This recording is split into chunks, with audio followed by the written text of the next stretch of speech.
Welcome to Heal Dish, the space where healing gets real and you don't have to have it all together to grow.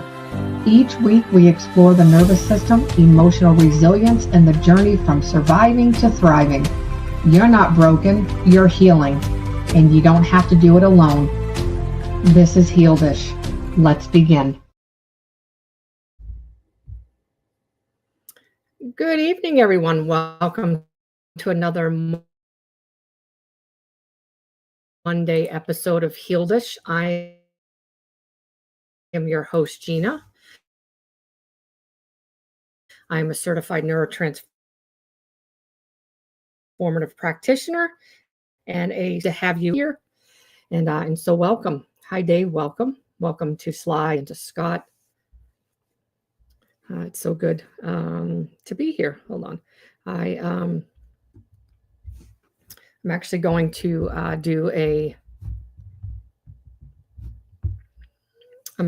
do not only am I live on YouTube, but I'm also going to be live on TikTok as well, kind of sharing a little bit about what we're doing. And that way there I can start going live there as well. And the nice thing about it is excuse me, when I start getting more, no, that's probably not going to be good there either. There, I'm trying. That's probably not going to work. Sorry, I'm trying to figure out where is a good spot to actually stick it. So I'm probably just going to have to put it here and just be done with it. But I have been, that's all right if I'm lagging some. What else is new? The internet out here for some reason hasn't been the greatest. And so it's all right. Am I still lagging? Good evening, Michael. Good to have you. Good to see each and every one of you. Yeah, I don't know what it is. I've been having issues with whatever, with one of my internets out here. And so it's okay. I'm just like, it's fine. And things like that too. So it's all right. It's blurry. Yeah, see, I don't know what's going on. So I don't know why it's doing that. I don't know why for some reason it's wanting to pick up other things and not me, which is all right, I suppose, right? Is it any better? Or am I still blurry?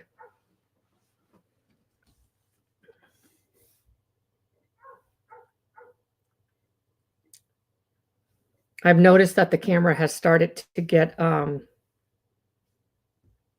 don't know. Oh, maybe you need to go back out and then come back in. Maybe that's what you need to do. I don't know. Kind of see what happens and kind of go from there anyway. I'm not exactly sure, so it does kind of stink in that. So anyway, so welcome to another Monday episode of Heal Dish. It's so good to be back here. It's so good to see each and every one of you. Again, on this Monday evening, I really appreciate you coming and hanging out with me every Monday and kind of learning more about the after effects of trauma and some of the things that aren't talked about when it comes to recovery and things like that too. And so some things that I'm working on this week. And so I have finally signed up on Spotify. So I am super proud of that. I will start uploading my podcast there and then doing like the little shorts and stuff like that on YouTube as well as on Spotify. I will also get set up on Apple and Amazon. So we will start kind of getting the word out and things like that too. And really hoping that I can, get some more followers here and some different things like that and really start growing the channel and things like that too, because I think it's really important with everything going on. And so, I really had a topic for tonight, but something that's really on my mind and on my heart, and things like that is, unfortunately, we have seen so much evilness in the world and everything that's kind of happening around us and things like that. And it just goes to show you, going back as, coming from a trauma survivor's perspective and a mental health perspective, professional perspective, and the things that I've had to deal with, and I'm sure, a lot of you had to deal with. I don't even know if we'll even get on a topic, but if we don't, that's okay. But, hopefully we will. But, some of the things that kind of bother me, and it really goes back to a lot of a lot of the things that are going on and things like that too, is um, just with,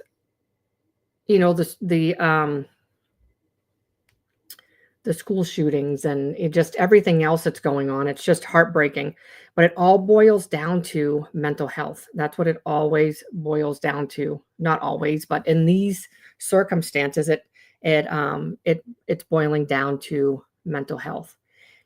And the sad thing about this is that, our medical industry, whatever you want to call it, is broken. There's not any not a whole lot of trauma informed physicians, nurse practitioners. They are re-traumatizing folks. They aren't listening. They are just assuming. And what ends up happening is with all of this, people will be like, I'm not going back. And, and they're shaming and they're re-traumatizing and they're bullying. And it might be indirect bullying, but they're bullying. And then you leave there feeling worse off than you did. And so, and then of course, you get a lot of this other stuff that's going on in your mind. And a lot of people, what ends up happening is, the emotional dysregulation, nervous system dysregulation, the impulsiveness of being sucked in and pulled in by maybe fight or flight. Then you bring in some cognitive distortions, negative bias, and stuff, and you throw that all in the mix together. And unfortunately, it's like having a walking time bomb. Unfortunately, that's what it is. And so we have to learn how to regulate, because otherwise you are going to do things, impulse. You're going to have excessive impulse, and you're just going to go in and do something and be like, holy moly. And then it's going to be disastrous. I've been there. Not that I'm like thinking like ever had anything like this, but I know what it's like to have a dysregulated nervous system. I know what it's like to have cognitive distortions and negative bias and intrusive thinking.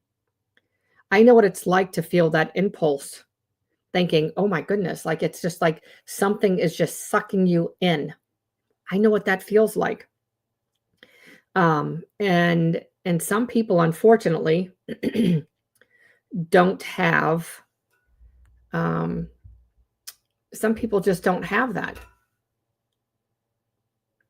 And they don't know how to control it.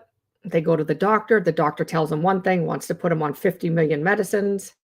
And then the doctor either does that, or what they want to do is say, oh, well, you're pretty much, you're mental. We have to put you here, or you've got to put you there. And that's not the case always. And so, like I've shared before, I've had so many misdiagnoses from medical doctors.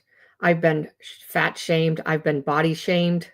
And it's just annoying. It's really annoying. And so I can see why so many people don't want to go to the doctor. Why do you want to go to the doctor when you're repeatedly shamed? And then you leave there feeling worse than you went. It's like, why?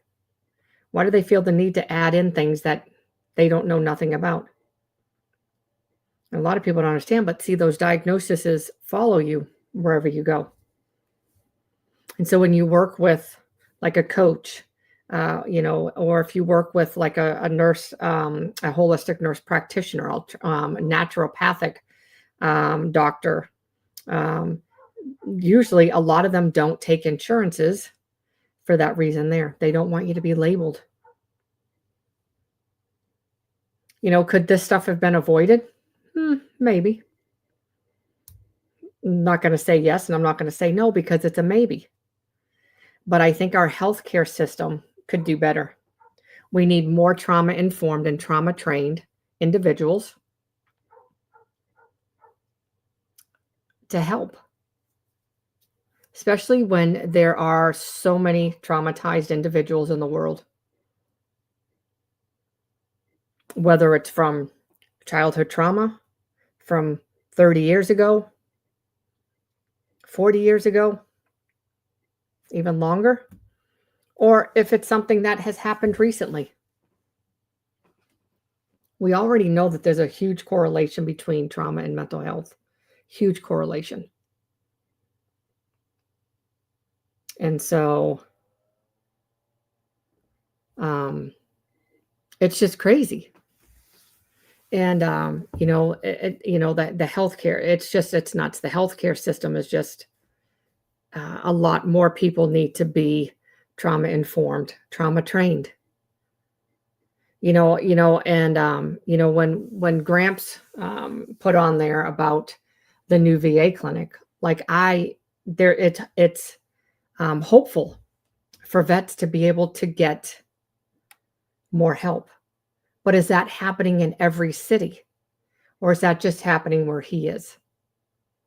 So these things need to be readily available for people to get in and not have to wait months or years to get in. And stuff like that. And it's crazy. So, my heart goes out to them, and things like that. But it goes back to, again, trauma, mental health. They go hand in hand. And a lot of people don't want to, they're not educated. So they don't know that. They have learned from a book and think, oh, this is what it is. This is what it's not. And unfortunately, it's just one of those things that, I just wish more people would, or more doctors would really look into being trauma informed. So, yeah, but that's just kind of,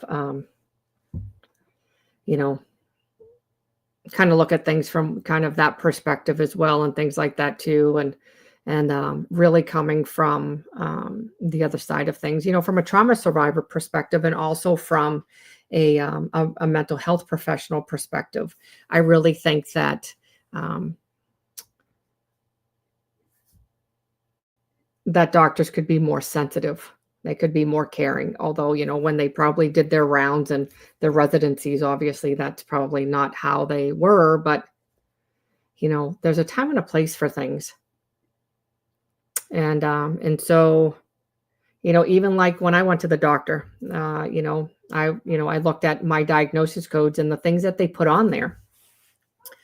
I was ticked, actually. I was really ticked. And I was just like, you've got to be kidding me. I just couldn't believe it. And so I was like, that's whatever. I mean, I was mad because I was like, here you are trying to assume things about me. And it was terrible. And so when I had to do my feedback, they sent me, that questionnaire and asked for feedback. And I said, yeah, I'll do it.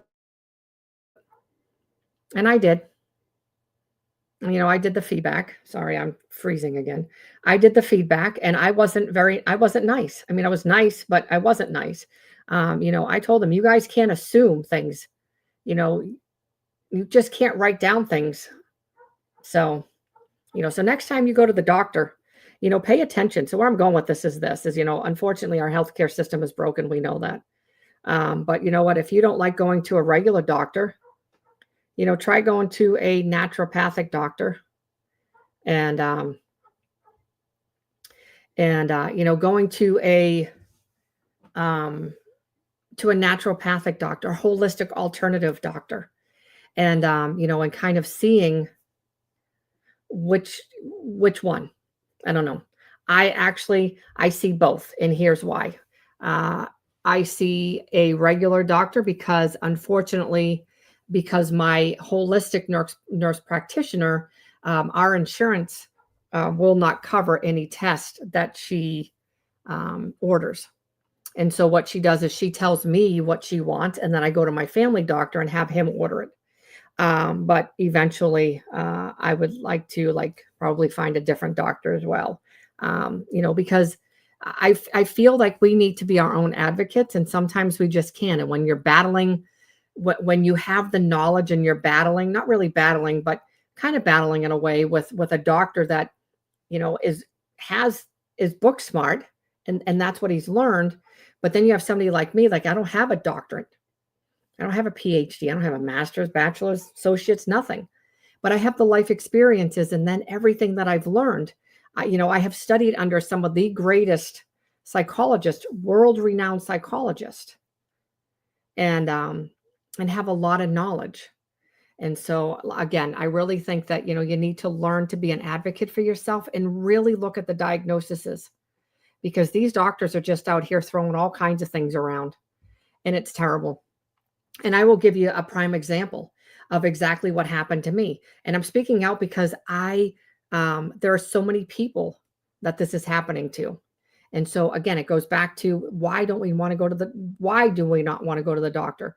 Why is our healthcare system broken? And so I ended up going to my pulmonologist, and they put on there that one of my diagnosis codes were I am overweight because of I eat excessive calories. And it just irked me, like you have no idea what I eat in a day. You have no idea. Just because the scale says one number does not mean that I'm not healthy in another way. There's not a lot of 50-year-olds that I know that get out there and play football with their kids or, do this or do that. There's not a whole lot of them. And so it just irks me that they just assume and put these things on our paper, and then it comes back and it says things. And another thing, like I went to the doctor. This is another thing, this will tell you how far it's going. So in July, I was actually diagnosed with severe panic disorder, which is obviously a severe case of anxiety because something with my eyes nervous system. I get a phone call 2 weeks ago, and letters in the mail, and I get a phone call 2 weeks ago from a company that is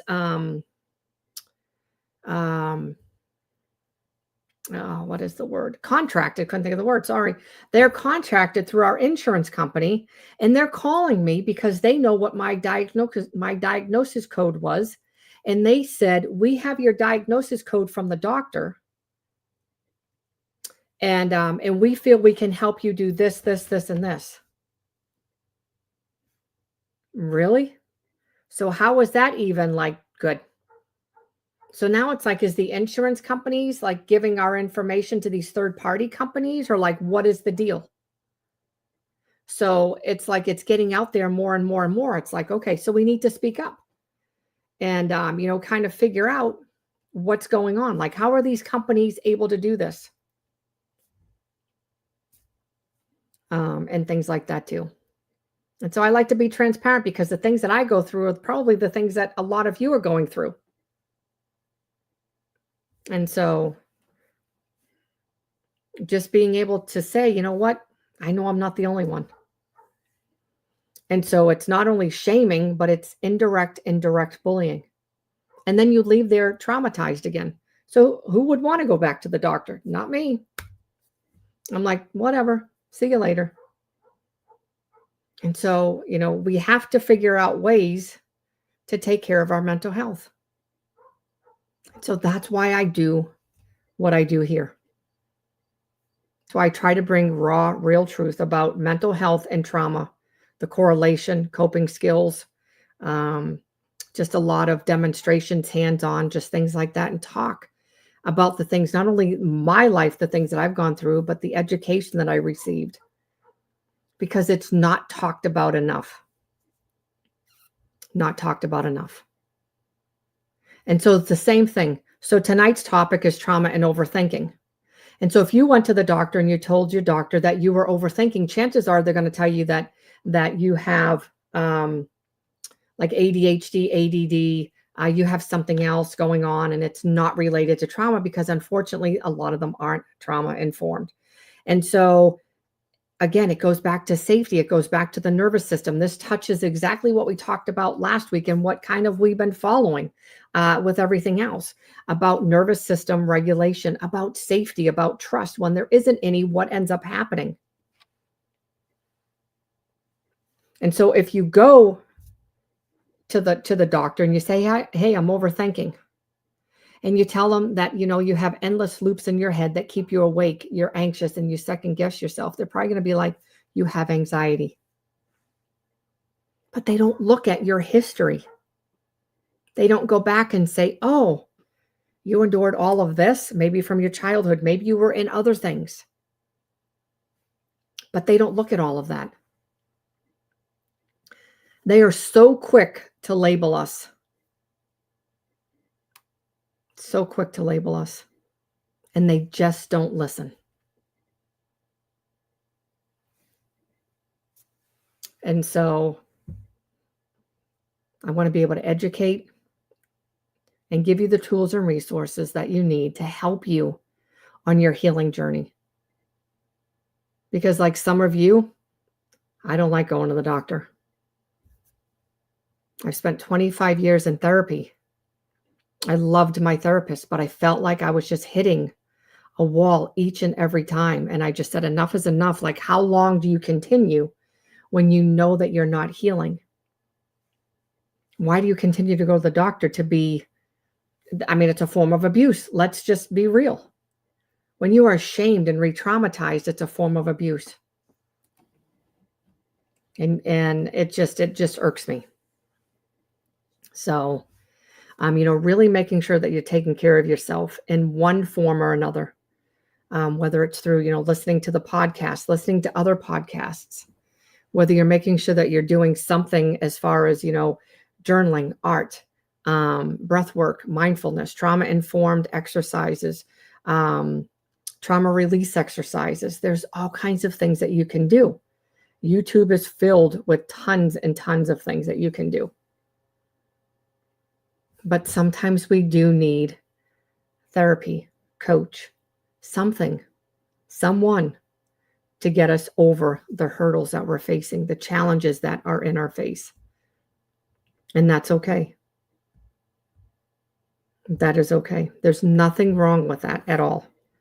Where I find a problem is when we are re-traumatized and indirectly abused because of people's words, verbally abused because of their words, discriminated against because of people's lack of compassion, kindness, understanding. So it goes back to boundaries, taking care of yourself, listening to what you need to do and what is right for you. And so tonight I want to talk to you. I just wanted to get that off my chest, because it's something that I know that I'm not the only one that deals with. It was just one of those things that I really felt like needed to be heard. Because so many of us struggle. And, and when you feel like there's no way out, what do you do? Unfortunately. And so I'm hoping that as I continue to do these podcasts and you continue to subscribe and like and share, that somebody will see this. And, and the ones that are here week after week and the ones that just come and go, I appreciate each and every one of you for being here, for sticking by my side, and just being here as we grow and really using the knowledge and the key points. Hopefully it's helping you in your life and it's helping you a little bit better. And hopefully if you share this, it's helping one other person that sees it as well. And so I appreciate each and every one of you. So let's kind of talk about our topic tonight. It kind of does go hand in hand, because it does, when you go to the doctor and you tell them, again, it's overthinking. If you're overthinking, they're going to give you 50 million case scenarios that it could be. And so, what is overthinking? Overthinking is the brain's survival mechanism. Goes back to exactly what we talked about last week, amnesia and trauma. So it goes back to the brain survival mechanism. It teaches so what it does is trauma teaches your nervous system the world isn't safe. So it goes back to another safety issue. And it's kind of like overthinking is your brain's way of preparing you for possible threats. And I know it really stinks, but that's exactly what it's doing. Exactly what I said last week and probably the weeks before. It's listening to your body in those moments, those uncomfortable moments that we don't like. Those are the moments that you need to sit with your body and say, what are you trying to tell me? What are you trying to tell me? And so what I want you to do is I kind of want to do a quick interactive exercise with you. So what I'd like you to do is if you're okay, I would like you to close your eyes if you're comfortable. Some people unfortunately can't close their eyes, and that's okay.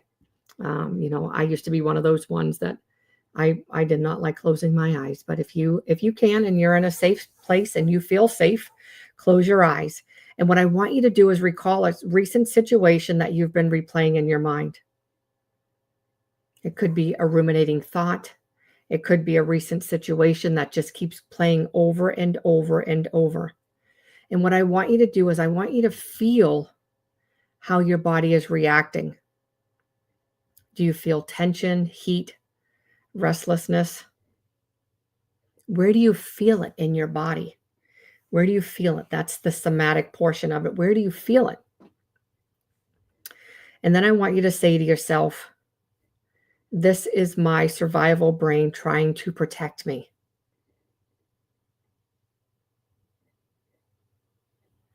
Do you see how naming it shifts your awareness? And so as you say, this is my survival brain trying to protect me, what you're doing is step one is reclaiming control. You're reclaiming control over that, saying, this is my survival brain trying to protect me. And that's huge because you're acknowledging what's coming up. You're not just trying to shove it under the rug and then all of a sudden your rug is going to be like this far, this far up. You're going to have this huge mound in the middle of it. And so if you can just say that to yourself, it's huge. And that's huge. And when you can sit with that uncomfortableness and say, hey, you know what? Where do I feel that? Then you know that what's going on with that thought or whatever the situation is playing in your mind, then what you know is that where it's sitting somatically. So whatever's coming up here and you can feel it in your body, that's where it's sitting somatically. And that's where it needs to be released from. That's what we talk about, trauma in the cells. They live in the physiological systems, the whole entire body. Trauma, that's where trauma stays. That's where it lives.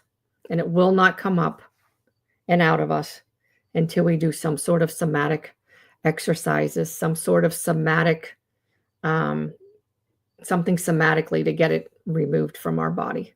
Whether you're walking, CrossFit, whether you're doing art, mindfulness, breath work, anything like that you enjoy doing will really help, get it out somatically. And then you're looking for something that will, like neuroplasticity and neurogenesis, I believe is what it is. And that's where you are forming new pathways in the brain. And so that's what you want to look for when you're looking for something that's going to go hand in hand in your healing journey and recovery. And so let's talk about the science behind overthinking, because, a lot of people are like, what is overthinking and why does it happen? And so we've talked, we kind of talked about this last week when we talked about the brain, and we always talk about the brain because, it's because of our brain that all of this stuff is happening. And so, your amygdala, where your fight, flight, fawn, and freeze comes from, is on high alert. And so then your prefrontal cortex right here for your decision making and your logical thinking, it shuts down under stress. So overthinking feels like control, but it's actually your brain trying to protect you from harm. And so, remember, like last week when we talked about it, like we talked about the hippocampus. Hi, Heather. It's so good to see you. So we talked about the hippocampus. The hippocampus is where like your memories are. And then it goes from your hippocampus, and then it can like your subconscious, and then like your amygdala and the prefrontal cortex. And then there's another thing called the anterior cingulate cortex.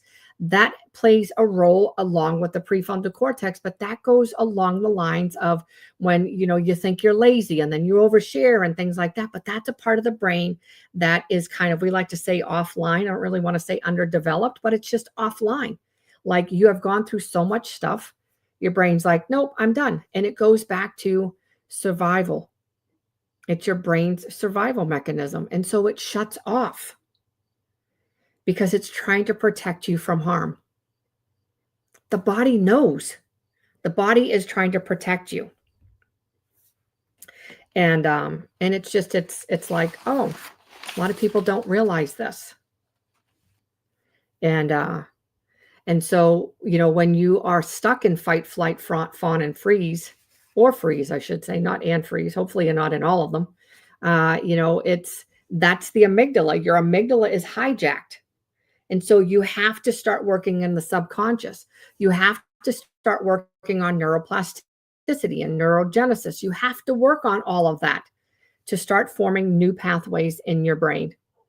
You have to rewire, reconnect, and form new neural pathways and new connections to start really changing the way that your thought patterns are in your mind. So right now, I have switched from, and it's terrible. I think, I don't know. Like, it's just terrible. Like, I have switched from fight to flight. I don't know which one's worse. I think I'd probably want to be in fight than I would flight. Flight is the worst. And so you're always wanting to flee. You're always wanting to get away. You don't feel safe, so you want to run away. And so sometimes you want to run away in situations where it's not safe. And it's like, okay, this is not good. And so working on your body. That's why I do the art. The art is working, but obviously with anything, it takes time. And so, finding what you can do to help regulate your nervous system, regulate your emotions, why it is reprogramming, rewiring, and reconnecting and repairing your neural pathways and your thought patterns, because it's forming new pathways up there, and that's what we want. And that's really what we want. So, you can I might have to come back and do, and do another podcast episode on, the 4 of those: fight, flight, fawn, and freeze. So then you can kind of see, I'm sure you probably know, where you are, but some people don't. Some people, like, I have no idea where I'm at, and things like that. And so sometimes it's nice to kind of see, where they are, as far as, where you are. And so people will shift. People will shift, from one to the other. And like I said, I went from fight. I went from fight to flight. And so it's like, oh, okay. I would rather be in fawn. I think I'd rather be like people pleasing at this point. I remember I used to, I wouldn't freeze a lot, but there were times I would freeze. And so, like, maybe I did go, I don't know if you go back. I don't know. I don't know. I guess it's just a part of healing and where you are in your journey. But I remember at one point I would freeze when things would happen. And then I went to fight. Now I'm in flight. Maybe I'll go to fawn. I don't know. It'd be nice if I could just bypass it and be done. But I'm kind of on this journey. God's got me on this journey because there's somebody else that I'm going to be able to help later on in life. So here I am going through all these trials and tribulations and hanging on to Genesis 50:20. You intended to harm me, but I intended it for good, the saving of many lives. And that's the scripture that I hold on to. Going, okay, God, I'll get through this just like I did everything else, and you will too. All right, so how does overthinking show up in your daily life? Are you an overthinker? Do you overthink things and then you become kind of anxious? Does your mind ruminate and it won't shut off? So it can show up as when you are not making the right decisions. So indecisive. And how many of us do that? You're constantly replaying conversations. Oh, I should have said this. I could have done this. What if I would have said this? Yep, you're right. You're right, Sly. you know, and what if? Oh, I should have done this. I should have said this. I could have done this. I should have did this. So not only are you replaying the conversations because now you're like, "Oh, I'm going to replay this." Now you bring in the what ifs, the constant what if thinking. And then you're like, "Well, wait a minute." Then you start feeling guilty. What are you feeling guilty of? Are you feeling guilty because you didn't finish a job because you were tired? Are you guilty because you want to rest? Are you guilty because the dishes aren't done and the laundry's not folded? You start feeling guilty because your body says, I need rest. And then you start avoiding action due to fear. So Dave says, very indecisive and constantly second guessing. And it's very hard when you are in this survival mode to not be indecisive and constantly second guessing. I used to be that way too. And I'm not, I'm learning to sit with a lot of things. I'm learning to sit with it and say, you know what? Okay. Um, this is this, these are the things that I have. This is the decision I need to make. And once I do it, I can't second guess myself. And I've learned just to try to live off of that and say, you know what? Okay, here we go. My biggest thing is when I have a conversation with somebody, it's sometimes replaying that conversation going, oh, I should have said this. Oh, I should have said that. Why didn't I stick up for myself? But in the heat of the moment, I have been through so much and I don't like confrontation. And so for me, it goes back to a part of survival, but it's a part of sticking up for yourself. But then I'm like, if I would have really said what I felt, then this could have turned into something even bigger. And I just didn't want to go there. But I play that scenario in my mind. Or another thing that we do is somebody will say they need to talk to you, but guess what happens? Then all of a sudden you start ruminating, oh my goodness, what do they want to talk to me about? Or I need to go talk to somebody. And then you start having that replaying conversation of what you're going to say and how you're going to respond to them. But then it never goes that way. And so sometimes we get ourselves so amped up over nothing. But sometimes that amped up, again, goes back to the body's safety mechanism. What is it preparing you for? What does it see? It's your brain's way of keeping you safe. Those are things that we have to think of. We have to take into consideration. So let's do we can do this. You can, no, I did not feed her. She probably got plenty of food out there anyway. So if you have a notebook or you use phone notes or whatever, what I'd like you to do, and you can always come back and watch this, you can watch the replay, but I want you to write down the last time your thoughts got stuck in a loop.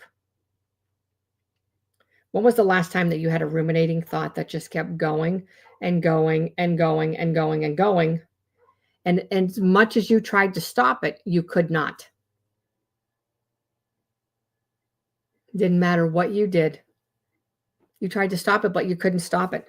And so what ended up happening is in those moments of trying to stop it, you just were feeding it more and more and more because you weren't giving it attention. You were trying to stay busy to avoid that ruminating thought. But little did you realize that thought wasn't going anywhere. It was just going to keep getting bigger and bigger and bigger and bigger and bigger. And that's your body's way of protection. So what you need to ask yourself when you have a ruminating thought, it's sitting with the uncomfortableness that we all don't like to do, is saying, what was my brain trying to protect me from? What are you protecting me from? That's what you need to ask. And your mind and your body, excuse me, will tell you. It is that smart that it will tell you, or it'll show you.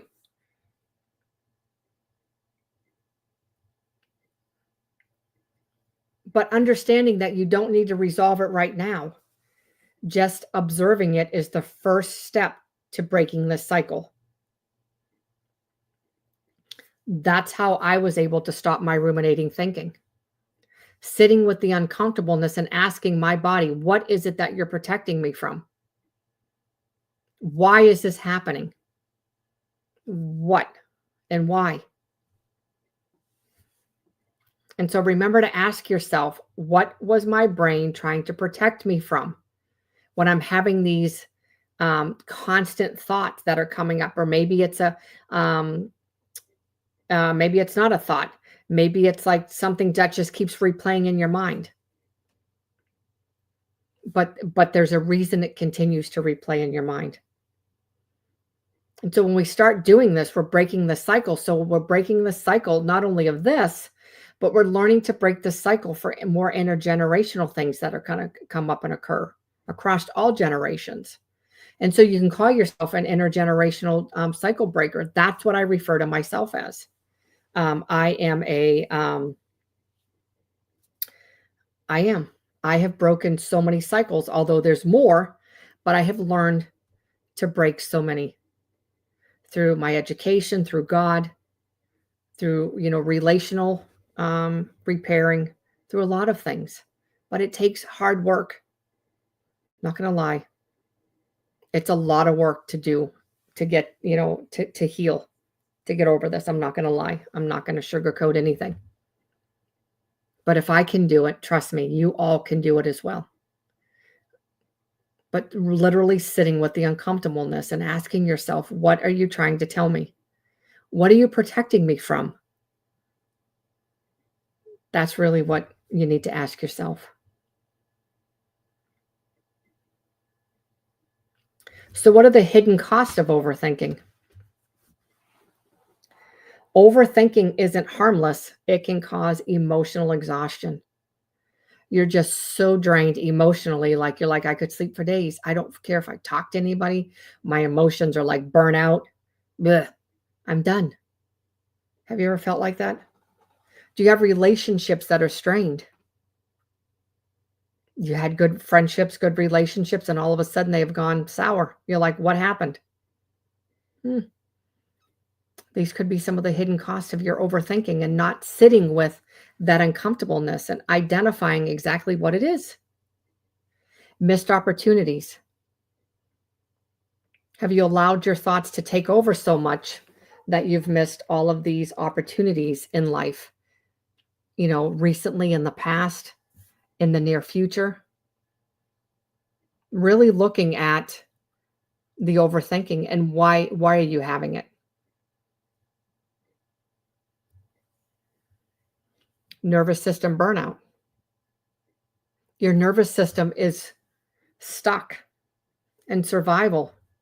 Your nervous system is stuck in sympathetic, which is fight or flight. And so you're at a burnout. And so now your nervous system's like, I'm done. Like your nervous system is it's just gone kind of kapooey right now. And so looking at all of that, those are the hidden costs of overthinking. Have you noticed any of those within yourself? I mean, as you think about this, do you notice that your shoulders are way up here? Are you clenching your jaw? Is your chest tight? Where are you holding the tension as you listen to these points? Where are they? Where do you feel them in your body?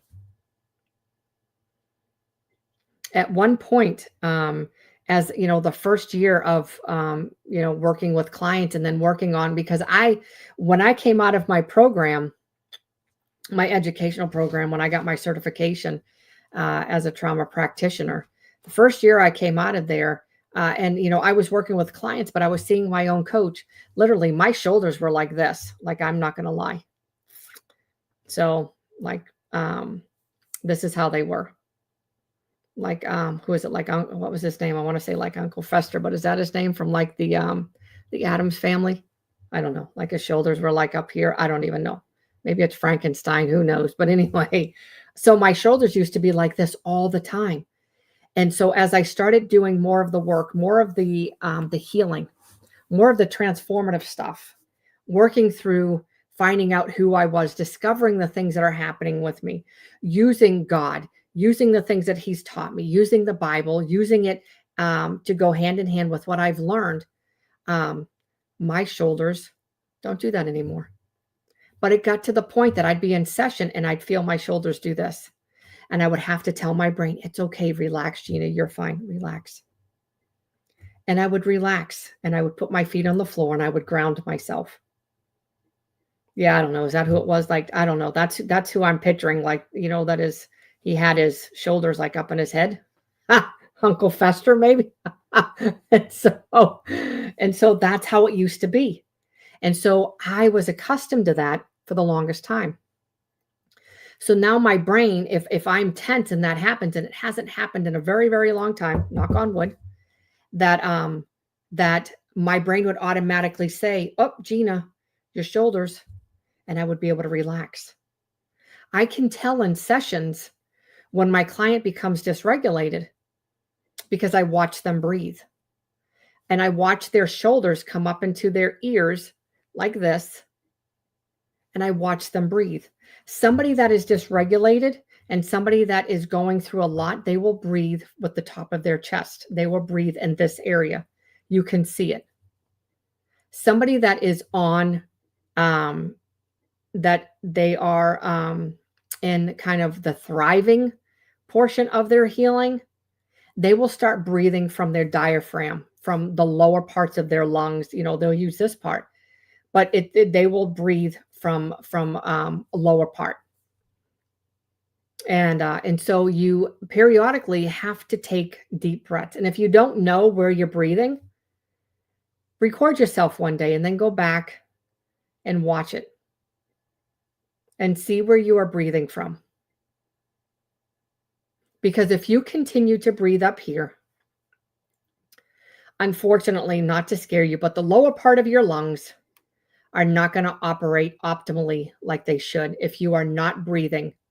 That's why if you find yourself only breathing up here, you need to set timers to take deep breaths at least 10 times a day. You need to get that lower part of your lungs, the lower part of your lungs moving with air. And I did on my YouTube, I did a video, I think it was last year, 2 years ago, why trauma survivors hold their breath.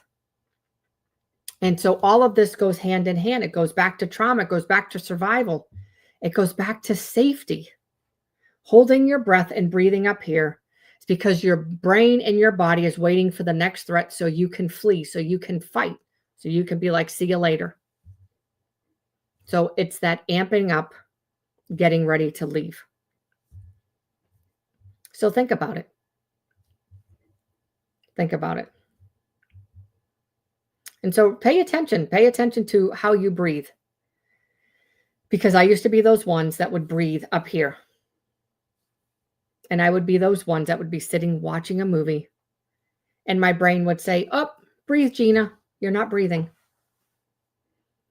Because I was so dysregulated that from all of my trauma, that I would stop breathing until my brain said, oh, time to breathe. And so, your body was protecting you. That's exactly what it's doing. Your body's protecting you. So remember that. Amazing, huh? We all think, our bodies, do this, or why is our bodies doing this? But it all goes back to safety. It goes back to your body's trying to help you heal. It's amazing what the body can do. And so breaking this cycle, we're going to do some interactive tools. Name it to tame it. So whisper or think, this is my survival brain over preparing. So these are things that when you are going through the things that you're going through, these are things that you can say. If you're laying in bed at night and you're going, man, my brain just won't shut off. You can always say, this is my brain. This is my survival brain over preparing. Or this is my survival brain telling me something. What are you wanting to tell me? What are you protecting me from?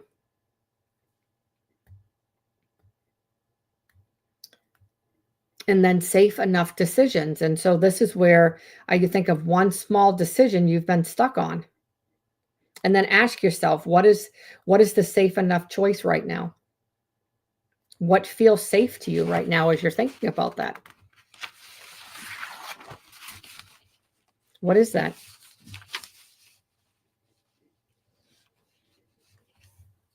Thinking about that as it comes up. Because a lot of us don't realize, but when you ignore things like this, they're just going to come back and continue to come back. And then they're going to rob you of your sleep, your happiness, your joy. You're going to feel all the time. You're going to have emotional burnout, missed opportunities, strained relationships, all because of these ruminating thoughts that just won't go away. So pay attention next time. Pay attention. Another thing you can do is externalize the loop. And so when these start happening, take a piece of paper and write down the repetitive thoughts. What keeps coming up? Don't let it stay there. Don't let it take up any more space in your mind. Best thing you can do is say, okay, what is this showing me? What does my body need at the moment? And write it down. And you have a couple options. You can tear it up. You can burn it. You can put it in a lockbox. And so what you're doing is you are physically moving it out of your head. And then you're locking it up. I've had clients that have like pulled that thought out and then threw it in the trash can. I've had people that pulled it out and blew it like it was just, kind of blew off their hand and into the world and see you later. Whatever you would like to do to try to get those. But it goes back to regulating your nervous system, regulating your emotions, listening to your body. What does your body need? What is your body trying to protect you from? Goes back to protection, goes back to trust, goes back to safety. And if there's none of those, then your body's going to continue to do this.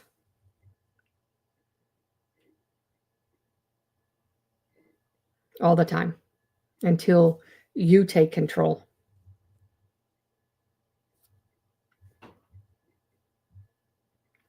And so let's do a body first regulation. And so I want you to shake out your hands, roll your shoulders,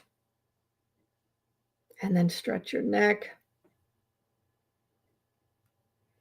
And I just want you to kind of roll your neck around, and I want you to feel the tension release. So just kind of roll your shoulders, and you'll be able to feel it because a lot of people carry their tension in their shoulders and then their neck. And so you can do that. It goes back to the progressive muscle relaxation that I talk about time and time again.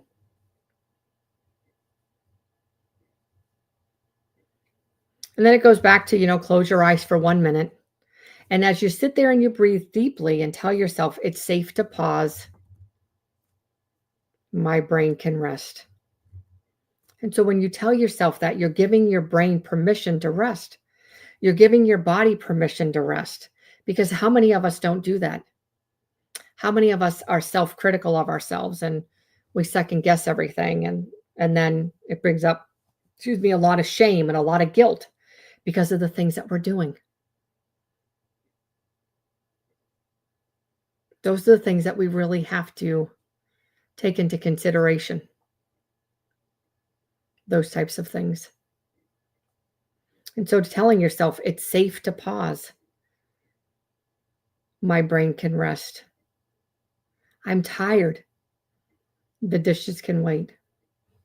My brain needs rest. The laundry can wait. I need rest. The yard can wait to be mowed. My brain needs rest. So I'm going to do this and not feel guilty, especially for those that have complex PTSD. Rest is really, really important for recovery. Really, really important. So when you feel yourself tired, even if you're not going to sleep, just take a break. Because what you're doing is you are running on overdrive. You're running on that nervous energy and it's going to wear out and then you're going to be burnout. Major. And it's no fun. And so, like I've said, Heather, you poor thing. Heather's like, wow, this is all me. And so you're not alone, Heather. That's the thing. That's why I do these, because, people need to understand, everything, but you're not alone.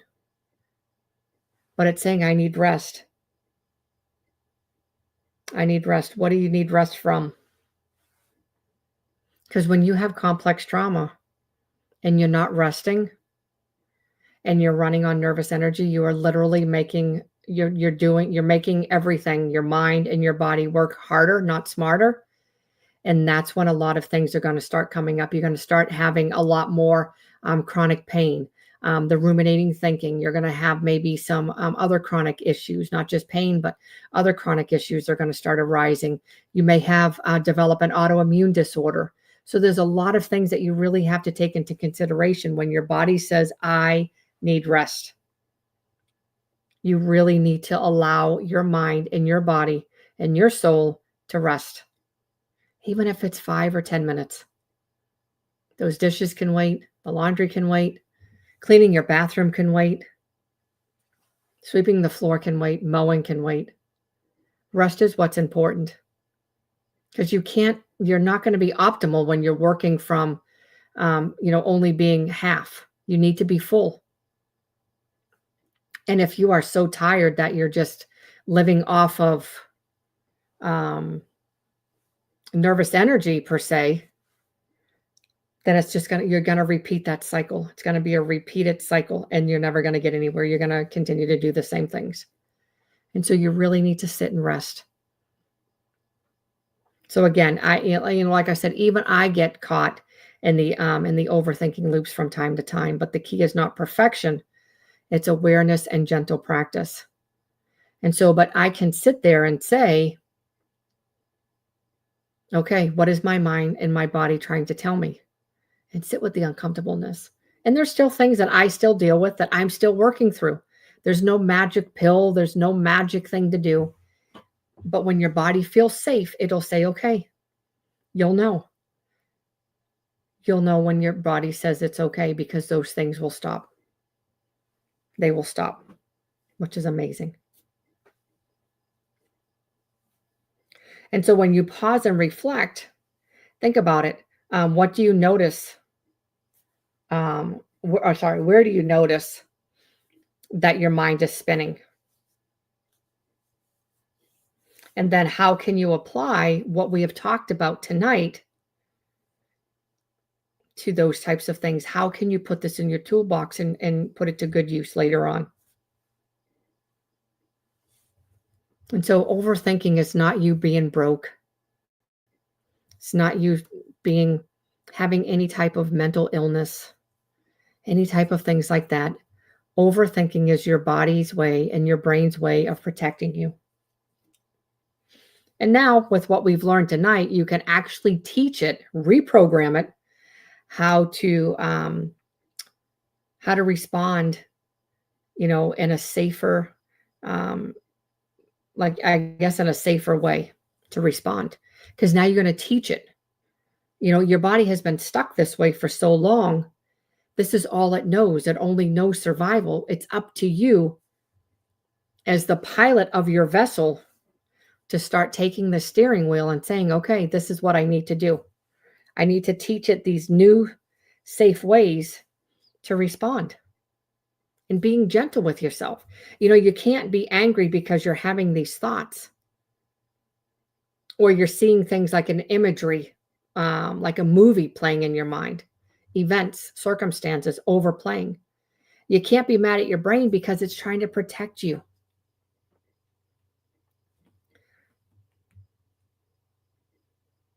Can you do that? Can you take the tools that you've learned tonight and apply it to your toolbox and say, okay, here's another thing? Because you know what? It can be done. I am proof that it can be done. You just have to catch it in the moment when they happen.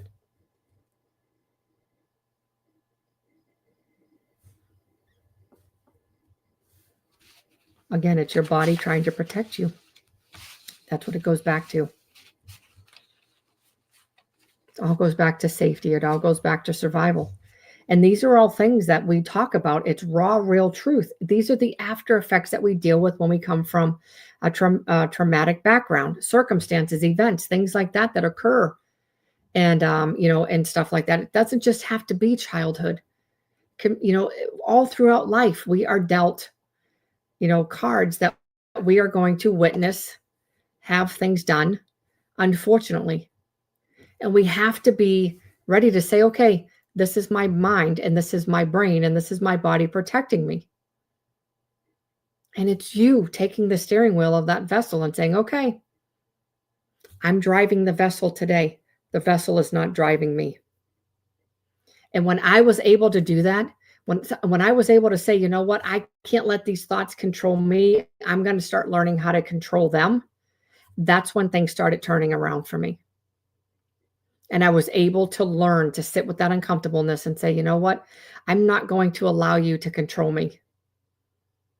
And there are times that it'll be overwhelming, but I sit with it and say, what are you trying to teach me? Why is this happening to me? And I use that as a teachable moment for myself so I can come and I can educate you all on things like this. It's never easy.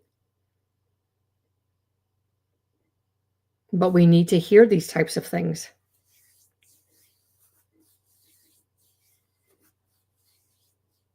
So it's about listening to your body, resting, doing things to help you regulate not only your nervous system, but your emotions.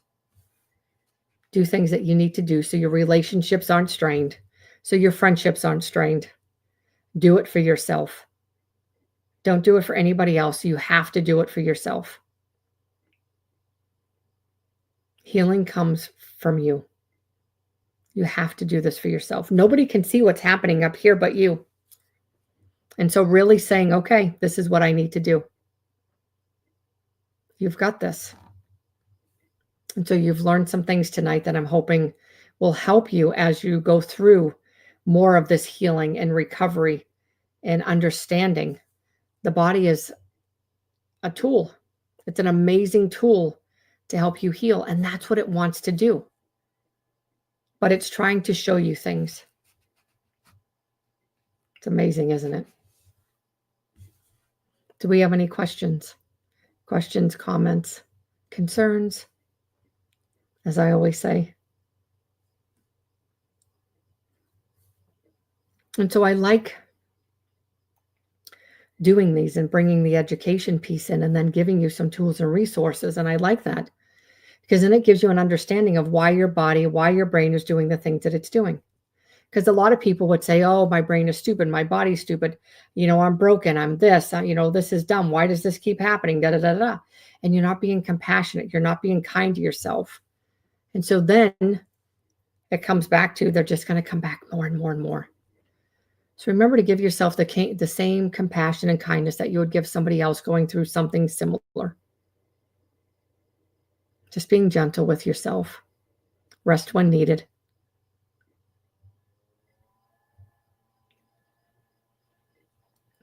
Your nervous system has been on high alert long enough that it's time that it needs peace. It needs rest. It needs understanding.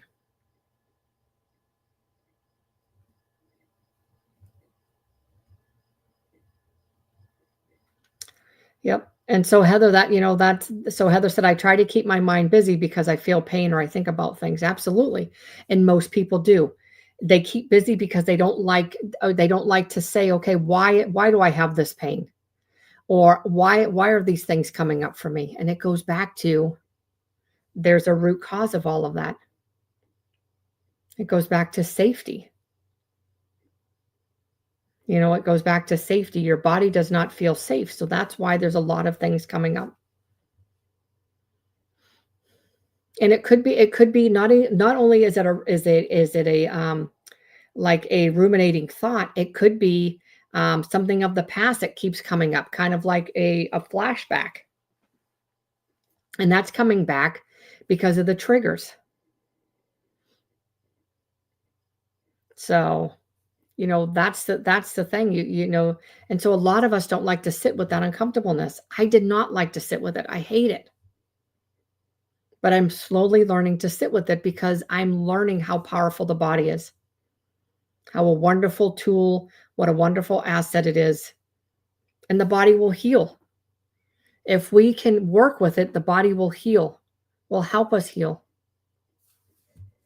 So it's amazing. It is. So next week I'm not exactly sure what our topic will be, but nonetheless, it'll be another topic about trauma and something else. And, we'll just continue because there's so many topics surrounding trauma, and really looking at it. We could compare, so many things, trauma and, ADHD and ADD and really looking at that. I mean, there's so many different things. I just saying that, but there's so many things that we could talk about when it comes to trauma. Oh, excuse me. Because there's a huge correlation between them that people just don't know about. And so as always, if there's ever a topic that you want to kind of dive deep in, you're more than welcome to message me. There's, and just say, hey, Gina, what about this topic? I'm always up to, because there's things that you guys may want to know, and I've just thought about it, or maybe I haven't thought about it. But I'm always up to, new things, and things like that too, because there are. And, and even though, a lot of this stuff I know, there's still a lot of stuff I don't know. And so it's nice when you come back and then I'm educating myself as well as educating all of you. And so it's really nice when that can be done too, and go and do my research and what I need to do. Oh, excuse me. It's been a long day, so I apologize. It's funny because I don't know, it's probably about 6 o'clock. I was just like, oh, I'm so tired. I was kind of feeling like I was gonna fall asleep and take a nap, and I was like, no, not yet. Things like that too. But yeah, so really pay attention to yourself. If nothing else, pay attention to what's going on. Really pay attention to everything else. Really paying attention to a lot of things that are happening and stuff like that too, and saying, okay, and figuring out what's going on, and stuff like that too. So yeah, I know, and things like that too. So does anybody have any questions? Any questions, any comments, anything like that?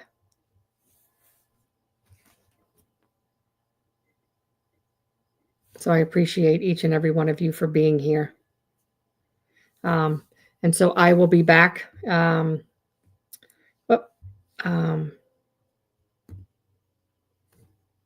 will be back next Monday. So I am, my goal is to start doing more, obviously do more lives and stuff like that. It's really trying to get into the not like kind of into the habit and stuff like that, because it is a lot to edit and all of that stuff too. So I'm trying to get in the habit of doing all of that and really find a time to go live. I will still obviously continue to go Mondays at 7:30 p.m. Eastern. I'll continue to go live here.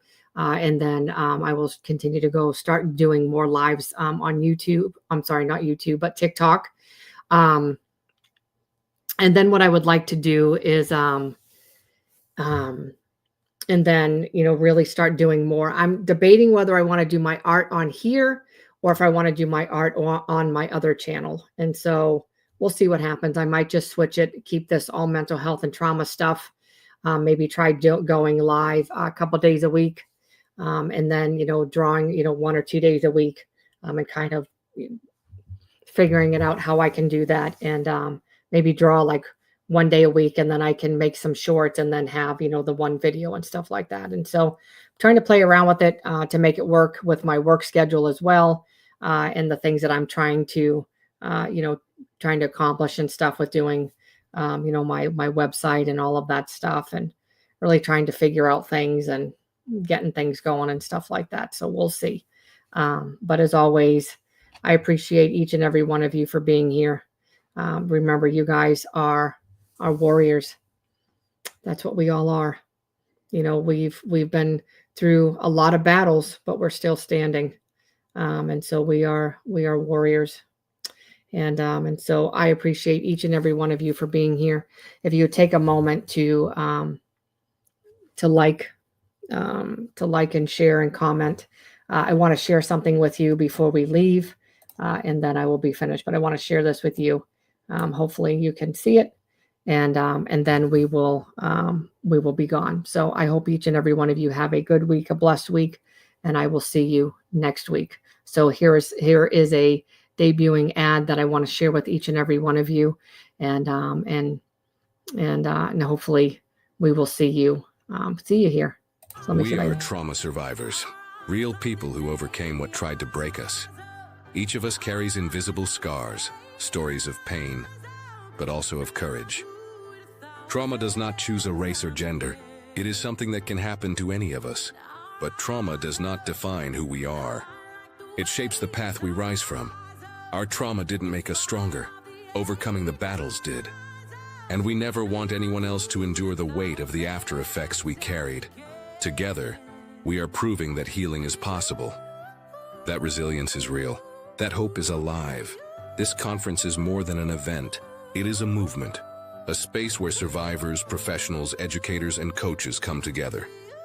To learn, to connect, to rise. Because when we share our stories, we break the silence. When we rise together, we create change. And when we heal, we open the door for others to heal too. Welcome to the Rise Up from Trauma Conference, where survival becomes strength, and strength becomes transformation. Remaining seats are $50 for 2 days of transformation building. riseupfromtrauma.com. There you go. So I wanted to share that. If you are interested in having your picture put on there, feel free to message me. Once the conference is over, that will be used. I would love to see that grow, and more trauma survivors be put on there, because I think it's really important for everybody to see the face of trauma survivors, not trauma, sorry, the face of trauma survivors that have endured things. Because again, like the video said, trauma doesn't know race. It doesn't know gender, ethnicity, nothing. And so if you're interested in having your picture put on there, I would be honored to include you if you wish. And we would use that as, promotion and marketing materials, just to show, it would be more or less just to show people, that we are all trauma survivors, and that they're not alone. So we will see you next week. If you're interested, let me know. You can email me. Otherwise, have a fantastic week, a blessed week, and we will see you next Monday at 7:30 p.m. Eastern. Have a good week, guys. Be safe, be blessed. Bye, guys.